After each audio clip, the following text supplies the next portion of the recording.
Catherine Bernardo update and IG story ni Catherine about sa endorsement niyang Colgate. Let your fresh confidence surprise you, the watch party.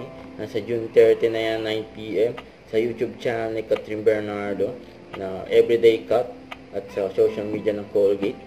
Kasi ito pa nga, sabi na nag-post about and Realme ni Catherine na endorsement. Natanggal ang angas mo kay Catherine Bernardo, you know. Lalo na pag face to face. Grabe yun. And now, Nakakatrabaho si Catherine. Yeah, so we have sultry and confident stickers. Like us na tayo. check, hello. Okay. Check. Inabasa si And Catherine now, na script. it's in my hands to be the master. Golden Parang Shaker. may continue natin. Right? Is it finished?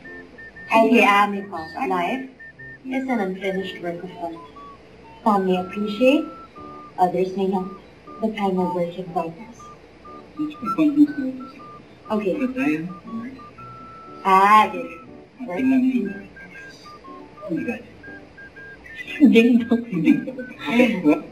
Now, and now it's in my hands to be the master. Really? Make it real.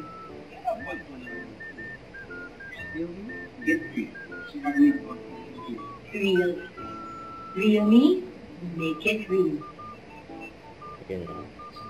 In-approve. Let's running at that. Be the portrait master with the Real Me 12 Series 5G. Tapos ito pa nga, nag-comment pa si Catherine sa post ni Alora. Sabi, jowa reveal po. Sabi ni Alora, art lunch po soon. Sana makapunta ka po, ma'am, sir. At nag-comment naman si Dominic Roque sa kumakalat na balita na niligaw daw siya kay Catherine. Sabi niya, kapatid ko po yan, bro.